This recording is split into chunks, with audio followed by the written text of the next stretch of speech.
제목은 빌라도의 4가지 질문입니다. 빌라도의 4가지 질문. 인류 역사상 최초로 인간이 하나님을 심판하는 우스꽝스러운 일이 발생을 했던 것입니다. 하나님께서 인간을 창조하셨는데 그 피조물들이 인간을 만드신 하나님을 심판했던 것입니다. 인류 역사상 있어서는 안 되는 일들을 인간들은 서슴없이 자행을 해버렸던 것입니다. 그렇다면 인간들은 왜 인간을 창조하신 하나님을 심판하셨을까요? 그분은 우주 만물을 창조하신 하나님이십니다. 그분은 알파와 오메가이신 분이십니다. 처음과 끝을 다 아시는 분이십니다. 인간을 창조하시고 이 땅에 살게 하시면 어떤 일이 일어난다는 것도 다 아셨던 것입니다. 인간에게 하나님께서 자유의 의지를 주셨던 인간에게 이 일은 인간이 할 수 있고 저 일은 하지 않을 수도 있는 강압적인 인간을 만들지 않고 무슨 일이든지 할 수 있고 하지 않을 수도 있는 인간에게 선택할 수 있는 자유의 의지를 주신 것입니다. 그렇게 다 아시고 인간을 창조했는데 하자마자 마귀의 꼬임에 뱀의 유혹에 말려들어 하나님께서 먹지 말라는 선악과를 먹음으로 인해서 인간에게 선악을 알게 하는 눈이 뜨이게 하셔서 그 죄가 인간에게 들어와 버렸던 것입니다. 하나님께서는 이미 이러한 사실을 알고 계셨던 것입니다. 실로 그가 우리의 질고를 지고 우리의 슬픔을 지었는데도 우리는 그의 형벌을 받아야 하나님께 맞으며 고난당한 줄로 생각하였도다. 이미 하나님께서는 창세 전에 또 계획도 하시고 예수님이 태어나기 전에 이 십자가 달리기 700년 전에 이미 계획을 다 하셔서 자기가 어떻게 죽을 거라는 사실을 다 알고 있었던 것입니다. 이사야 이 53장에서는 그가 미리 예언해 두셨던 것입니다. 실로 그가 우리의 질고를 지고 우리의 슬픔을 지었는데도 우리는 그가 형벌을 받아 하나님께 맞으며 고통당하는 줄로 생각하였도다. 그러나 그는 우리의 허물로 인하여 상처를 입었고 그는 우리의 죄악으로 인하여 상하였도다. 우리의 화평을 위한 징계가 그에게 내려졌고 그가 맞은 채찍으로 우리가 치유되었도다. 우리는 모두 양같이 길을 잃어 각자의 자기 길로 돌이켰으나 주께서는 우리 모두의 죄악을 그에게 지우셨도다. 그가 억압을 당하고 고난을 당하여도 그의 입을 열지 아니하였으니 그가 어린 양처럼 도살장으로 끌려가며 또 털 깎는 자의 앞에 양이 말이 없듯이 그가 자기의 입을 열지 아니하였도다. 이렇게 예수님께서는 이미 십자가에 달리시기 전 700년 전에 예언하신 말씀을 이루시려고 이 땅에 오셨던 것입니다. 어떻게 죽는다는 사실도 다 알고 오셨던 것입니다. 예수님은 이런 죽음으로 죽을 것이라고 다 알고 계셨고 그 죽음을 이루려고 오셨던 것입니다. 미리 계획된 죽음이었던 것입니다. 그 죽음으로 인해서 인간들이 이 땅에 살았던 사람과 앞으로 살아갈 사람들의 모든 죄를 깨끗하게 제거를 해 주신 것입니다. 아담 이후로 모든 사람의 허물과 죄들을 다 용서를 해 주셨던 것입니다. 그런데 인간들은 이러한 사실을 모르고 살아가는 것뿐입니다. 이런 사실을 알고 그분의 죽으심과 그분의 부활하심을 마음으로 믿고 입으로 시인한 자는 구원을 받을 수 있는 것이고 이런 사실을 모르거나 믿지 못하신 분은 구원을 받지 못하는 것입니다. 이 세상에 사는 모든 사람들의 죄는 이미 다 용서를 해 주셨던 것입니다. 다만 그것을 모르고 살았기에 구원을 받지 못하고 죽음을 맞이했고 또 이러한 사실을 믿지 못하시는 분은 마귀와 함께 영원토록 지옥에서 고통을 받는 것이 하나님께서 인간에게 주신 각본인 것입니다. 그러면 또 인간들은 반발을 할 것입니다. 나는 산속에서 살았기에 한 번도 주님께서 이루어놓은 사실을 가르쳐준 사실도 없었고 들어본 적도 없었노라고 불평하는 사람도 있을 것입니다. 이러한 사람을 위해서 이 시대에 구원받은 성도들을 보고 말씀을 전하라고 교회를 세워주셨고 복음을 전하라고 우리에게 독려를 하고 있는 것입니다. 그런데도 하나님의 말씀으로 구원받은 성도들이 나 몰라라 하고 있다면 말씀을 전해주지 않고 있는 것입니다. 그래서 시간만 나면 전국을 다니면서 구원의 복음, 하나님의 은혜의 복음을 전파하라고 이 시대에 하나님께서 명령해 놓으신 것입니다. 또 산속에 살았거나 하나님의 말씀을 한 번도 들어보지 못한 사람들은 본인이 진정으로 하나님을 찾고 다른 신에게 우상 숭배하지 않고 하나님을 찾으려고 하는 마음이 있었다면 하나님께서는 어떤 방법으로도 전파자를 통해서 듣게 하셨을 것입니다. 예를 들어서 이방인 백부장 코넬료처럼 찾고 부르짖었으면 하나님께서는 누구를 시켜서라도 복음을 듣게 하셨을 것입니다. 본인이 우상 숭배나 하면서 찾지 않았으니 하나님의 말씀을 듣지 못하는 것입니다. 이러한 일을 위해서 구원받은 성도들은 하나님의 말씀을 듣든지 듣지 아니하든지 전파를 해야 하는 것입니다. 그래야만이 믿지 않은 사람들이 백보자 심판대에 나와서 나는 한 번도 듣지 못했노라고 변명을 하면 무슨 소리 하는 거야 하면서 이 세상에 살았던 그 사람이 살았던 세상에 살았던 비디오 테이프를 딱 돌려보면은 자, 언제 어디서 시골 장터에서 하나님의 종이 외치는 소리를 너는 듣기 싫다고 길을 막고 지나가지 아니하였느냐 라고 후회도 미련도 갖지 못하도록 우리는 전파를 해야 하는 것입니다. 이것이 하나님께서 이 땅에 교회를 세워주신 목적인 것입니다. 천안교회를 세워주신 목적이 바로 거기에 있는 것입니다. 그런데 수많은 교회에서 복음은 전하기는커녕 자기들도 구원을 받지 못하고 교회에 나와서 하나님 말씀으로 무장하지 않고 그냥 봉사단체 또는 YMCA 단체 정도로 생각하고 하나님의 일을 하지 않고 있는 것입니다. 구원받은 성도가 자기가 맡은 일을 하지 않는다면 그의 핏값을 성도들의 손에서 구할 것입니다. 참 무서운 소리죠. 자, 빌라도의 4가지 질문. 첫 번째, 네가 유대인의 왕이냐? 네가 유대인의 왕이냐? 예수님께서 잡혀가시던 그 밤에 베드로는 예수님을 3번이나 부인을 했습니다. 베드로는 자기가 죽는다고 해도 예수님을 부인하지 않는다고 약속을 했는데 예수님께서 네가 닭이 울기 전에 네가 나를 3번 부인하리라고 예고한 대로 3번 부인을 했던 것입니다. 본문 28절에서는 그 후 그들은 예수를 카야파에게서 재판적으로 끌고 가니 새벽이더라. 그날 앞날 저녁에 잡혀서 끌고 가니 새벽이 된 것이죠. 그 사람들이 재판장으로 들어가지 않는 것은 자기들이 더럽혀지지 않아야 유월절 양을 먹을 수 있기 때문입니다. 자기들이 유월절 날 양을 먹어야 하는데 자기들의 손에 피를 묻히는 일을 하거나 누구를 죽게 하거나 불결한 일 또는 사형에 처해지는 일을 자기 손으로 하지 않기 위해서 자기들은 들어가지 않는 것입니다. 한국 사람들도 자기의 부모나 제삿날이 돌아오면은 그 며칠 전부터 자기의 몸을 정결한다고 하면서 남의 초상집이나 제사상에 가지 않는 습관이 있는 것입니다. 지금은 젊은 사람들은 잘 모르지만 우리 때만 해도 많은 사람들이 자기 제삿날이 돌아오면은 초상집이나 남의 집 제사상에 안 가는 거예요. 몸을 정결케 한다고. 그것이 유교 사상으로 흘러내려왔던 것이 아마 이 성경을 보고 유월절 양을 보고 우리나라도 그걸 지킨 것 같아요. 예수님은 유월절 바로 직전 양 잡는 날에 잡혔듯이 양 잡는 날에 잡혔습니다. 예수님도 양 잡는 날에 십자가에 달려 돌아가신 것입니다. 양 잡는 날에. 주님께서는 로마 총독의 궁정의 재판장으로 끌려오시는 것입니다.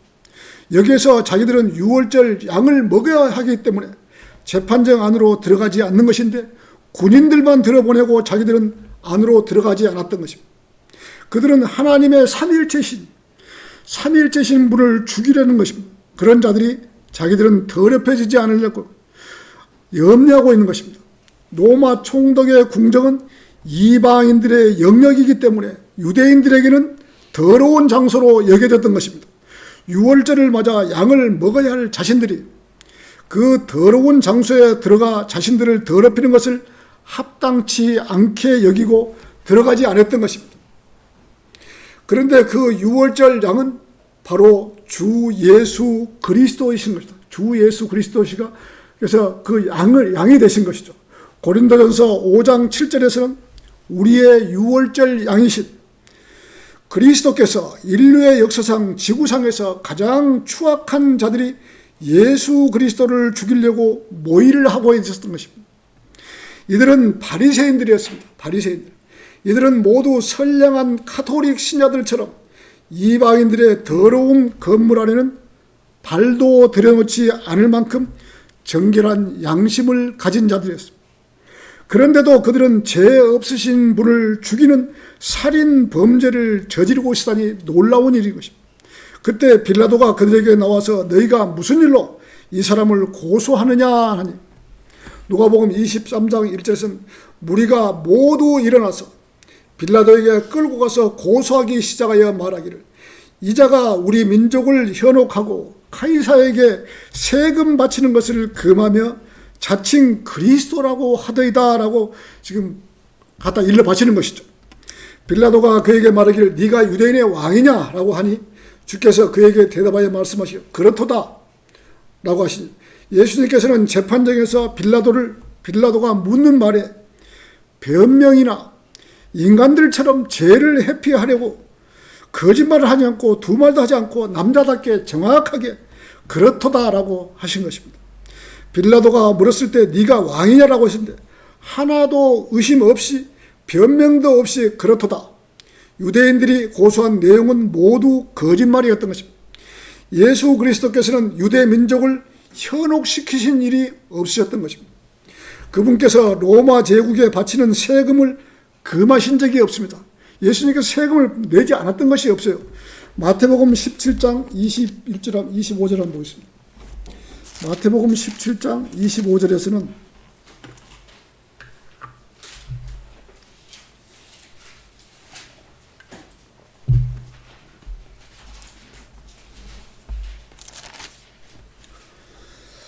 그가 말하기를 지금 그 앞절에서 너희 선생은 세금을 내지 아니하느냐 지금 이렇게 지금 물어보는 것이죠.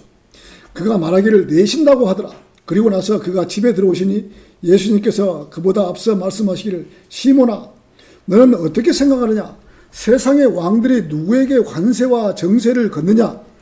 그들의 자손들에게서냐 아니면 타인들에게서냐라고 하신 베드로가 주께 말씀드리기를 타인들에게서이다 라고 하니 예수께서 그에게 말씀하시기 그러면 그 자손들은 면세니라. 그러나 우리가 그들을 실족케 해서는 아니되니 바다에 가서 낚시를 던져 올라오는 첫 번째 물고기를 잡으라. 그 입을 열면 동전 한 개를 찾으리니 그것을 가져다가 나와 너를 위하여 그들에게 주라고 하셨다. 세금을 지금 낸 것이죠. 고기 안에 들었던 동전을 갖다가. 자, 그리고 그리스도께서는 암시적으로 하셨지만 직접적으로 그리스도를 스스로 왕이라고 하신 적이 없으셨습니다. 주님께서는 재림에 대해 언급하셨지만 마태복음 25장 31절에서는 자, 인자가 그의 영광 중에 오고 또 모든 거룩한 천사들이 그와 함께 오면 그때 그가 그 영광의 보좌에 앉으리니 라고 말씀하셨지만 왕으로 오실 자신을 암시적으로 하셨을 뿐입니다. 바리새인들은 빌라도 앞에서 주님의 제목으로 나열한 세 가지 혐의가 모두 지극히 정치성을 띠고 있다고 생각했던 거죠. 첫째, 민족을 해놓하였다는 것은 민중 소유죄로서 이스라엘을 식민지로 통치하고 로마 총독으로서는 가장 엄격하게 다스려야 할 제목인 것입니다. 자, 둘째, 세금 문제 역시 통치의 근간을 잃은 중요한 사안. 이때는 지금 로마 시대 때 로마가 통치권을 잡았기 때문에 세금을 내지 않으면 안 되는 시기였어요. 셋째, 자칭 왕이라 칭하는 것은 로마의 식민지 통치에 대한 중대한 도전이다. 반란죄에 해당한다. 이렇게 민감한 부분을 들어 예수 그리스도를 고소한 것은 나름대로 치밀한 계획이 있었던 것입니다. 이 정도의 제목이라면 처형되는 것은 확실하다고 판단했기에 이러한 것들을 고소했던 것입니다. 빌라도는 자기 손에 피를 묻히기 싫어서 그를 데리고 가서 너희 율법에 따라 재판하라고 하신 것입니다. 유대인 스스로 예수 그리스도를 충분히 제거할 수 있다고 마음 먹고 너희들이 율법에 따라서 알아서 처리하라고 하신 것입니다. 그러자 유대인들이 우리가 누구를 사형에 처하는 것은 적법치 못하나이다. 유대인들은 이미 죽이려고 계획하고 재판을 끝내놓은 상태인 것입니다. 예수님을 죽이려고. 마태복음 26장 65절에서는 대제사장이 자기의 옷을 찢으며 말하기를 저 사람이 하나님을 모독하였으니 우리에게 무슨 증인들이 더 필요하랴. 보라, 너희는 방금 그가 하나님을 모독하는 것을 들었도다. 너희는 어떻게 생각하느냐? 하니 그들이 대답하여 말하기를 그는 사형에 해당한다고 하더라고. 이렇게 대제사장과 유대인들은 죽이기로 이미 모의를 해놓은 것입니다. 그래놓고도 그들은 지금 우리가 누구를 사형에 처하는 것은 적법치 못하나이다 라고 시치미를 떼고 있는 것입니다. 그들의 재판 절차는 마땅히 갖추어야 할 모든 요건을 무시해버린 상태에서 진행된 불법 재판이었던 것입니다. 그들은 얼마든지 사형에 해당하는 죄를 지은 사람을 극형에 처할 수가 있었던 것입니다. 그런데도 자기들은 사형에 처할 법이 없다고 변명을 하고 있었던 것입니다. 사도행전 7장에서는 스데반 집사가 돌에 맞아 처형되는 것을 보면 분명한 것입니다. 분명히. 이 자들은 입만 열면 거짓말을 일삼고 있는 것입니다. 거짓말만 하는 사람들은 마귀에게 점유된 자들입니다. 예수님이 그날 저녁에 그 앞날 저녁에 잡혀서 그 뒷날 바로 9시 정도에서 십자가에 처형된 것이죠. 자, 빌라도의 4가지 질문. 네가 무엇을 하였느냐? 두 번째. 자, 본문 32절에서는 비록 유대인들이 거짓말을 하기는 했지만 하나님께서는 성경을 이루시기 위해서 그들의 위선까지도 이용하십니다. 예수 그리스도께서는 마태복음 20장 18절에서 보라, 우리가 예루살렘에 올라가면 인자가 선임 제사장들과 서기관들에게 넘겨질 것이며 그러면 그들이 그에게 사형을 선고하리라. 또 그들이 그를 이방 로마죠. 로마 총독에게 넘겨주어 조롱하고 채찍질하며 십자가에 못 박으리나 그러나 셋째 날에 그가 다시 살아나시라고 하죠. 예수님이 이미 셋째 날에 다시 살아나라고 제자들에게 예언을 한 것이죠. 예수님께서는 자신이 어떠한 죽음으로 죽으실 것인지 제자들에게 말씀하셨던 것입니다. 주께서 유대인들의 재판에 따라 율법이 정한 대로 돌에 맞아 죽었으면 유월절 양에 대한 예표나 구약의 예언들이 성취되지 못했을 것입니다. 돌에 맞아 죽었으면. 이스라엘이 이집트에서 출애굽할 때 유월절 예표로 문설주에 양의 피를 바르고 뼈를 꺾지 않았던 것입니다. 자, 출애굽기 12장 43절에서는 이것이 유월절의 예표니 한 집안에서만 먹을지니 너는 그 고기를 집 밖으로 가지고 나가지 말고 뼈를 꺾지도 말라고. 자, 시편 34편 20절에서는 주께서 그의 모든 뼈를 간수하사 그중 하나도 부러지지 않게 하시는도다. 뼈를 부러뜨리지 말라고 하는 것이죠. 예수 그리스도께서는 너무나 고통을 많이 당하셨기에 뼈가 꺾이기 전에 이미 숨을 거두었던 것입니다. 예수님 옆에 있던 두 강도는 그때까지 죽지 않았기 때문에 요한복음 19장 31절에서는 그들의 다리를 꺾어서 치우게 해 주소서. 그러므로 병사들이 와서 주와 함께 십자가에 못 박힌 첫째 사람을 다리를 꺾고 주와 함께 못 박힌 다른 사람의 다리도 꺾더라고 했어요. 두 사람 다 다리를 꺾어서 죽였거든요. 근데 예수님은 다리를 꺾기 전에 이미 돌아가신 것이죠. 그러나 그들이 예수께 이르러서는 그가 이미 죽은 것을 보고 주의 다리는 꺾지 아니하였으나 그 병사들 하나가 창으로 주의 옆구리를 찌르니 그에서 피와 물이 나오더라. 다리를 꺾지 않고 창으로 찔러버린 것이죠. 이렇게 로마 병정이 이미 죽은 예수님의 옆구리를 창으로 찔렀던 것입니다. 예수님의 뼈를 하나도 꺾지 말고 그대로 성경대로 돌아가셨던 것입니다. 유월절 양을 잡아서 먹을 때 양을 뼈를 꺾지 말라고 하신 말씀의 예표를 이루신 것이었습니다. 유대인들은 출애굽 때와 민수기에서 주어진 유월절의 율례를 무려 1500년이나 지켜오면서 그 누구도 그것이 무엇을 의미하는지 알지 못했던 것이죠. 뼈를 꺾는 것이 왜 뼈를 꺾지 말라고 하는 것을 알지 못했던 것이죠. 그래서 마지막에 예수님은 십자가에 달려 돌아가시면서 뼈를 꺾지 않고 그 예표를 이루시고 돌아가신 것이죠. 자, 35절에서는 빌라도가 네가 유대인이냐? 너의 민족과 대제사장들이 너를 나에게 넘겨주었느니라. 내가 무엇을 하였느냐? 예수님께서 그러나 지금은 나의 왕국이 여기에 속한 것이 아니니라. 초림 때 왕국이 성취되지 아니한다고 분명히 밝히고 있는 것입니다. 후천년주의자들이나 무천년주의자들은 지금은 나의 왕국이 여기에 속한 것이 아니라 말씀을 못마땅하게 생각하면서 지금은이라는 단어를 이 말씀을 성경에서 아예 삭제를 시켜버렸던 것입니다. 지금은 삭제를 앞으로도 주 예수 그리스도께서 문자 그대로 실제적으로 눈에 보이게 재림하셔서 이 세상의 나라들을 무력으로 접수하시고 계시록 11장 15절에서는 우리 주와 그의 그리스도 왕국들이 되어서 그분이 영원토록 통치하시리라. 이러한 사실을 숨기려는 의도가 깔려있는 것입니다. 빌라도는 예수님께서 네가 유대인의 왕이냐라고 물었을 때 예수님께서는 네 말이 옳도다. 내가 왕이니라. 이 일을 위하여 내가 태어났고 이런 면으로 내가 세상에 왔으니 진리를 증거하려는 것이니라. 진리에 속한 자는 누구나 나의 음성을 듣느니라고 하신 것입니다. 예수님께서는 빌라도가 물었을 때 정확하게 답변을 하시면 예수님께서 각본대로 죽으셔야만 했기 때문에 죽음을 구걸하지 않으셨던 것입니다. 예수님이 죽으셔야만이 인간의 모든 죄가 용서가 되기 때문에 그 일을 결행하시는 것을 우리는 볼 수 있습니다. 예수님께서는 이 땅에 하나님의 사랑을 나누시려고 사랑을 주시려고 오시거나 인류를 평화롭게 해주시려고 오신 것이 아닙니다. 예수 그리스도의 초림의 목적은 진리를 증거하기 위해서뿐 아니라 아버지의 뜻을 행하기 위해서 오셨던 것입니다.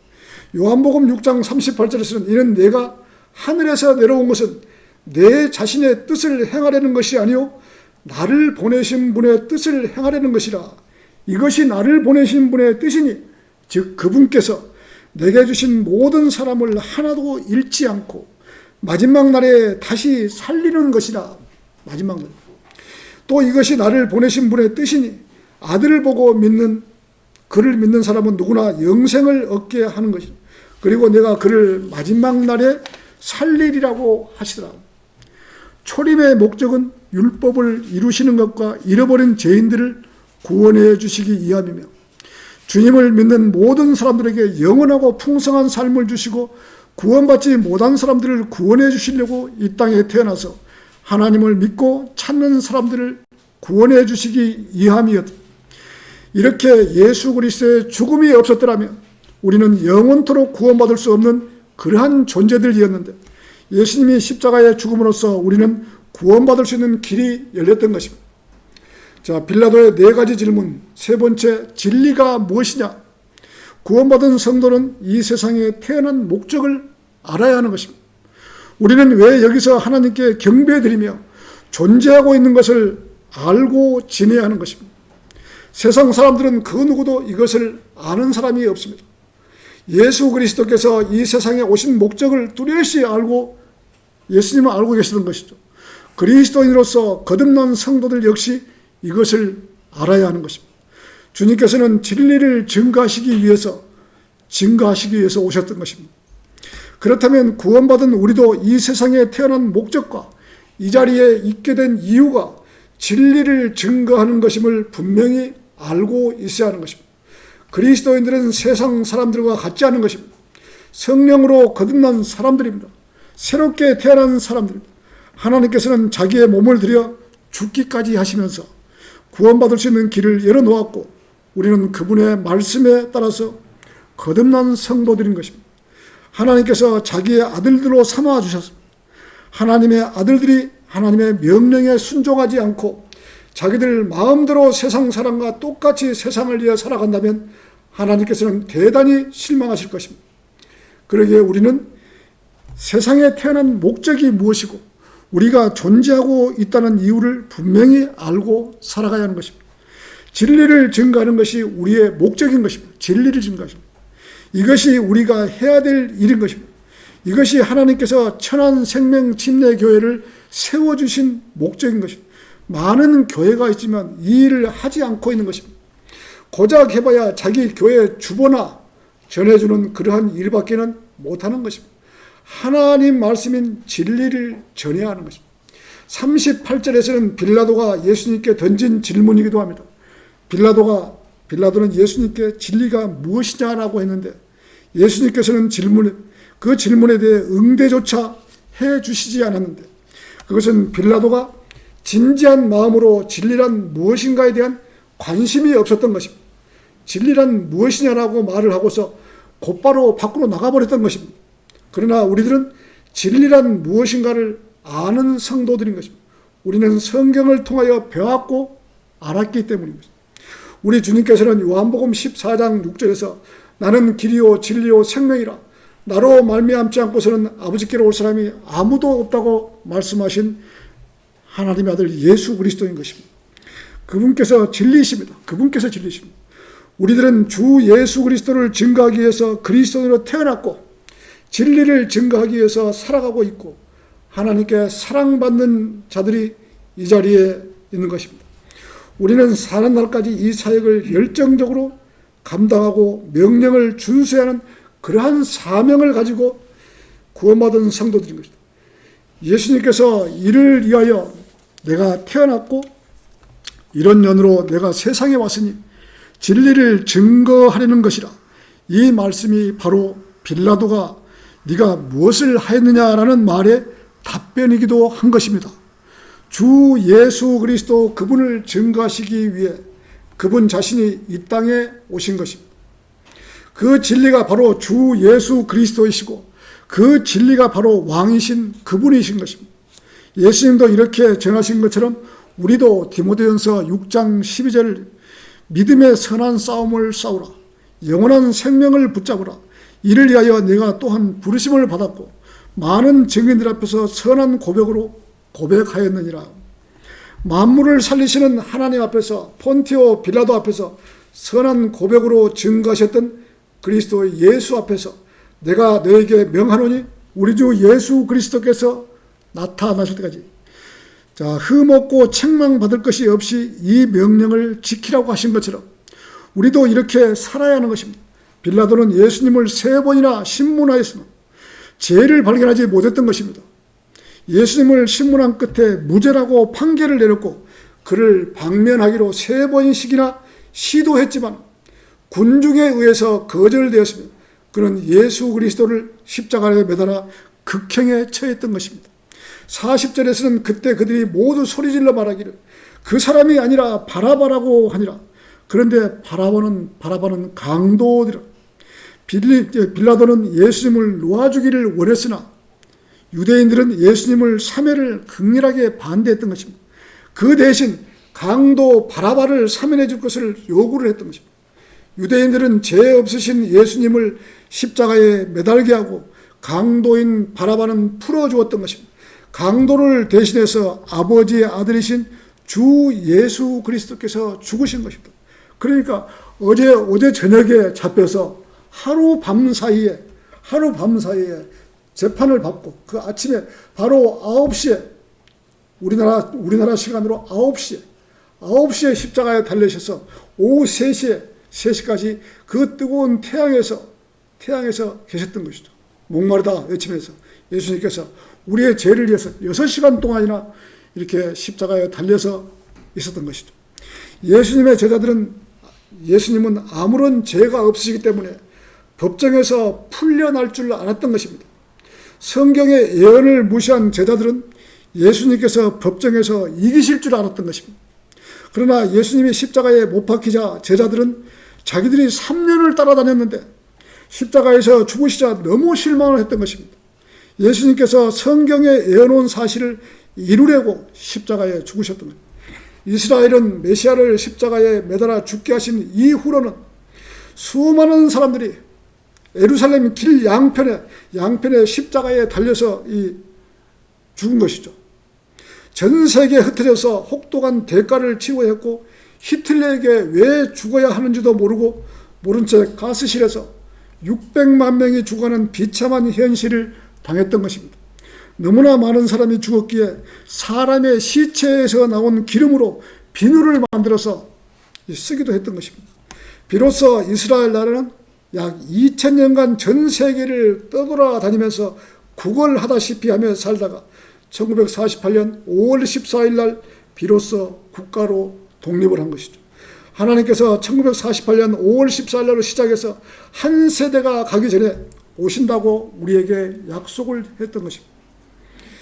자, 그것이 인생은 70이요 강건하면 80이라도 80년이 될는지 우리는 알 수가 없는 것입니다. 100년이 될는지 80년이 될는지 우리는 알 수가 없는 것입니다. 다만 우리는 주님 오시는 것을 고대하며 살아야 하는 것입니다. 주님 속히 오시옵소서라고 기다리는 마음으로 살아가야 하는 것입니다. 오늘 결론을 맺겠습니다. 오늘 제목처럼 빌라도는 예수님께 4가지 질문을 던진 것입니다. 네가 유대인의 왕이냐? 네가 유대인이냐? 네가 무엇을 하였느냐? 진리가 무엇이냐? 예수님께서 한마디의 꺼리낌도 없이 그렇도다라고 말씀을 하신 것입니다. 예수님께서는 초림 때 유대인의 왕으로 이 땅에 오셨던 것입니다. 예수님이 이 땅에 사시면서 천국 복음을 전했던 것입니다. 천국 복음을, 지금 우리와 같이 은혜의 복음을 전한 것이 아니라 천국 복음을 전했던 것입니다. 유대인들은 예수님을 받아들였다면 천국으로 그냥 그대로 2000년 기간이 없이, 우리 지금 은혜 시대 2000년 없이 천국으로 바로 도래해버렸던 것입니다. 그런데 유대인들이 받지를 안 했던 것입니다. 유대인들이 반대를 하고 십자가에 죽였기 때문에 천국으로 들어가지 못하고 이방인들에게 2000년이란 은혜의 시대를 주었던 것입니다. 이건 역시 하나님의 계획하심, 미리 아심으로 이루어졌던 것입니다. 예수님이 살아계시면서 피를 흘리지 않으셨기에 그 시기에는 지금 우리가 듣고 구원받은 은혜의 복음을 전하지 못했던 것입니다. 다만 그 시절에는 예수님 보고 우리가 몇 번이나 이야기하지만 우리 또 주여 하든지 주 예수 그리스도로 하든지 아니면 하나님 하든지 아니면 하나님의 아들이라고 부르시면 구원받는 그러한 때였던 것입니다.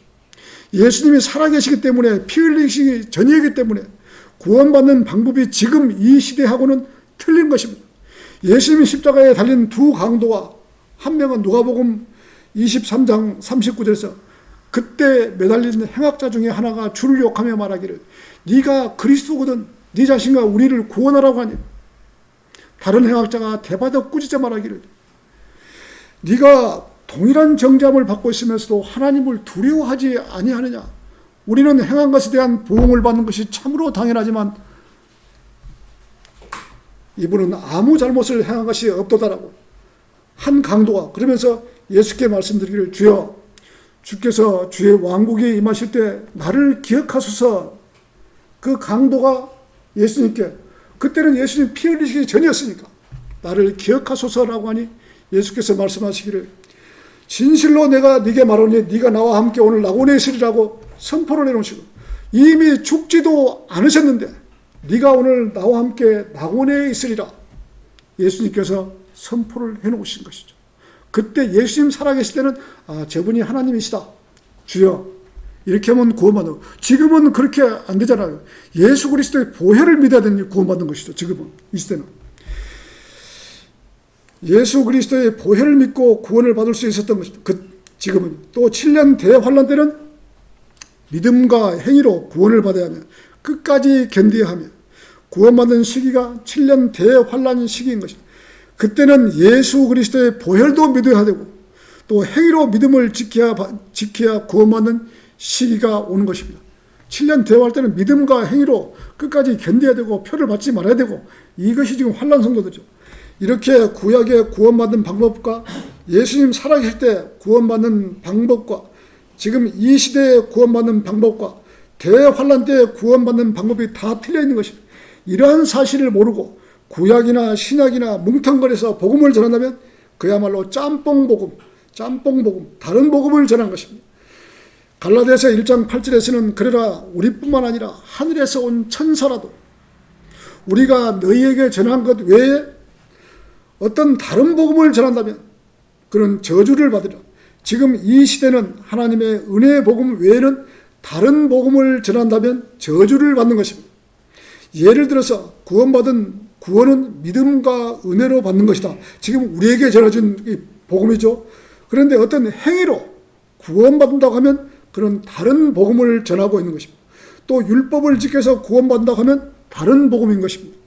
다만 이 시대는 구원은 공짜로 받지만 하늘에 유업을 쌓게 하는 것은 구원받고 나서 자기 몸으로 쌓아야 하는 것입니다. 경배 드리는 장소에 자기 몸이 있어야 하고 거리 설교와 구령하는 데 자기 몸이 있어야 하고 유업이 그래야지 유업이 쌓이는 것이죠. 구원받고 난 이후에도 자기 몸으로 즉 말해서 행위로 상을 쌓아야 하는 것입니다. 자, 설교를 마치겠습니다.